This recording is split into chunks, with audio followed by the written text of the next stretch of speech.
La crypto-monnaie est un sujet assez vaste, il faut l'avouer. On peut s'en servir de monnaie, tout le monde a compris ça, mais ça ne veut pas dire pour autant que tout le monde sait comment elle fonctionne. Heureusement, vous êtes au bon endroit pour apprendre les bases rapidement, puisque dans cette vidéo, on va explorer en quelques minutes les technologies qui se trouvent derrière la crypto-monnaie. Quel que soit l'endroit où vous avez entendu parler de la crypto pour la première fois, il y a certains mots d'apparence étrange que vous avez peut-être vu passer.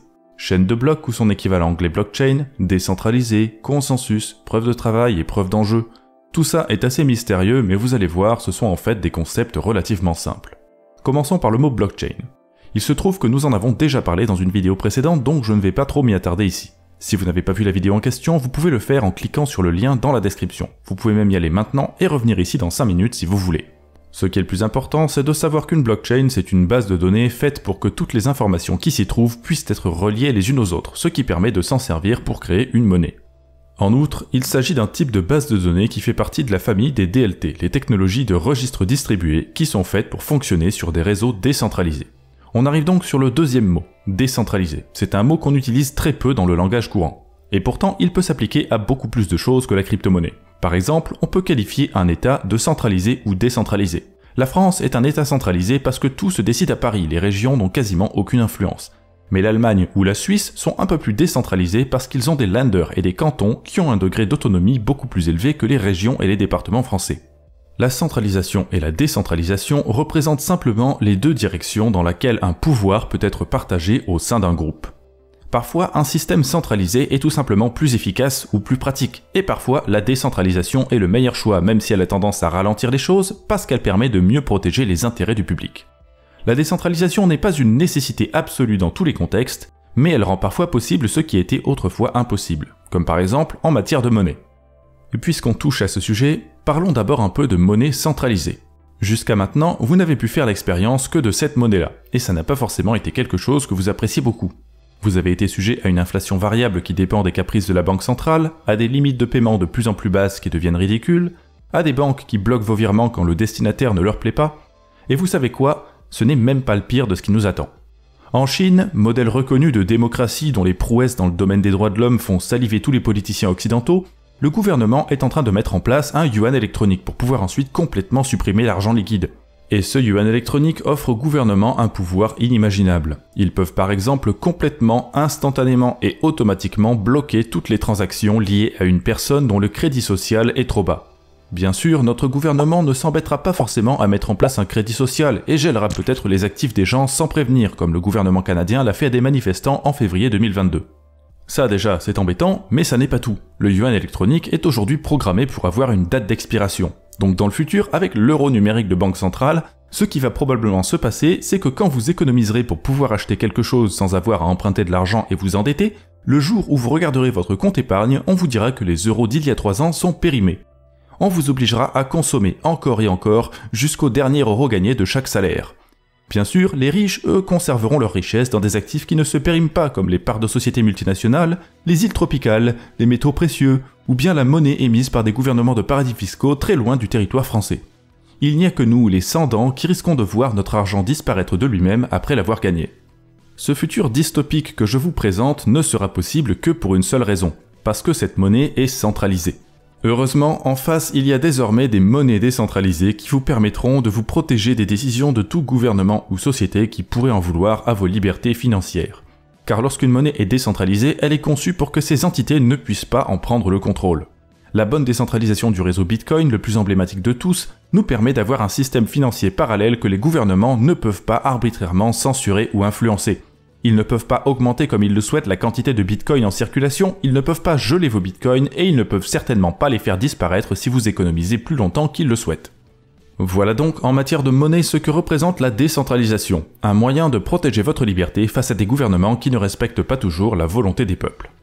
Maintenant que c'est dit, il faut quand même que je précise une chose très importante. Un réseau n'est pas soit centralisé, soit décentralisé, dans le sens où ce n'est pas une valeur binaire. Si on décidait que la centralisation parfaite correspondait à une valeur de 0 et que la décentralisation parfaite correspondrait à une valeur de 100, quasiment aucune crypto-monnaie n'obtiendrait une note de 100. La plupart seraient à 70, 50 ou parfois même encore moins puisqu'il existe certains réseaux soi-disant crypto qui sont fortement centralisés. La qualité de la décentralisation d'un réseau ne peut être évaluée qu'au cas par cas, en étudiant de près la manière dont il fonctionne. On ne peut pas assumer qu'un réseau est décentralisé parce que c'est une crypto-monnaie. Enfin, il faut mentionner que la décentralisation soulève aussi d'autres questions, notamment comment faire pour qu'un réseau décentralisé reste cohérent. Si tout le monde peut donner son avis et qu'aucune entité ne peut forcer le réseau à aller dans une direction spécifique, le résultat est assez chaotique. Ce qui est un énorme problème quand on parle de monnaie. Si personne n'est d'accord, la monnaie ne peut pas exister puisque certains souhaiteront plus d'inflation, d'autres moins d'inflation, certains décideront que d'autres auront interdiction de publier des transactions et au final le réseau va très vite se disloquer et cesser de fonctionner. Il faut donc trouver un moyen pour que tout le monde se mette d'accord.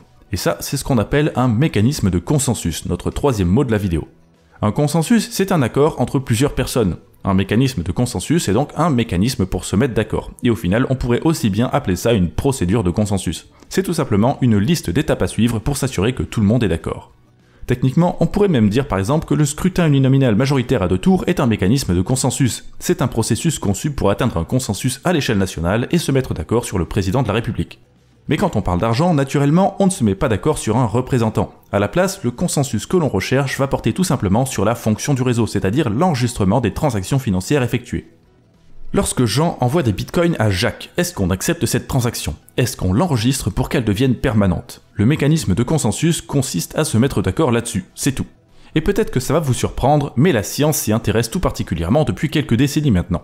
Les mécanismes de consensus sont devenus très importants avec l'apparition des premiers réseaux informatiques après la Deuxième Guerre mondiale, même si à l'époque ils n'avaient rien à voir avec la monnaie, c'était une question d'informatique générale.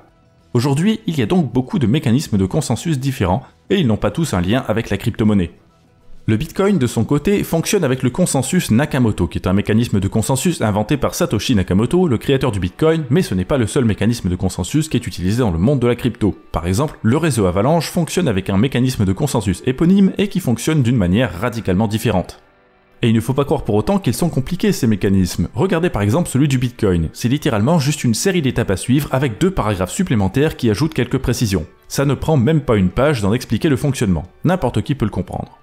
Par contre, ce que beaucoup de gens n'arrivent pas à comprendre, c'est la différence entre un mécanisme de consensus et un mécanisme de protection contre les attaques civiles. Par abus de langage, on confond souvent les deux.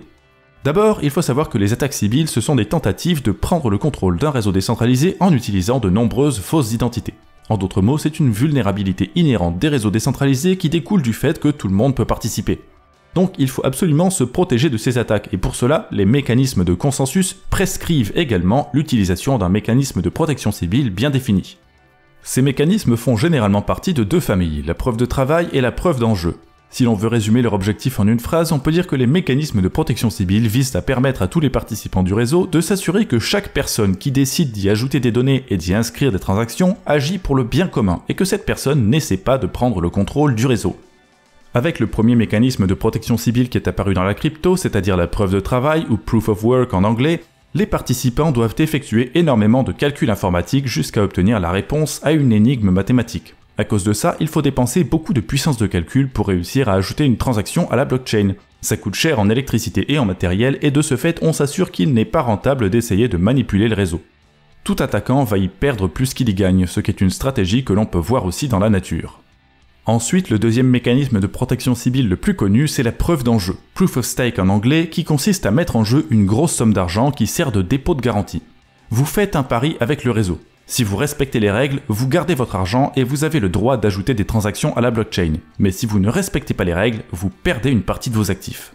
Les manipulations, là encore, coûtent plus cher que ce qu'elles peuvent rapporter, et ça a l'avantage de consommer moins d'énergie que la preuve de travail. Mais quoi qu'il en soit, ni la preuve d'enjeu, ni la preuve de travail ne doivent être qualifiées de mécanismes de consensus. Si on fait ça, c'est comme si on parle d'un moteur et qu'on appelle ça une voiture. Les mécanismes de protection civile ne sont que des composants que l'on intègre à un mécanisme de consensus. Et normalement, maintenant, vous avez une certaine connaissance de l'essentiel des technologies utilisées dans la crypto. Nous pouvons donc apporter une définition pour clôturer cette vidéo. Une crypto-monnaie, c'est un réseau en principe décentralisé qui s'appuie sur une blockchain ou une technologie de stockage équivalente dans laquelle on stocke la plupart du temps des transactions financières. Elles ont des mécanismes de consensus et des mécanismes de protection civile qui leur sont propres, et elles peuvent aussi avoir des objectifs et des usages différents. Certaines crypto-monnaies sont destinées uniquement à servir de monnaie et d'autres offrent beaucoup plus de possibilités, raison pour laquelle on les appelle parfois des crypto-actifs, qui est un terme plus général. Si vous voulez avoir 2 excellents exemples permettant de comprendre les différences qu'il peut y avoir entre 2 crypto-monnaies, je vous conseille de regarder sur notre chaîne la vidéo qui explique ce qu'est le Bitcoin en 5 minutes et celle qui fait pareil avec l'Ethereum. Sur ce, j'espère que ces explications vous auront été utiles et j'espère aussi que nous nous reverrons sur la prochaine vidéo du Journal du Coin. Bien sûr, si vous avez des questions, n'hésitez pas à les poser en commentaire et nous y répondrons aussi vite que possible. A très bientôt!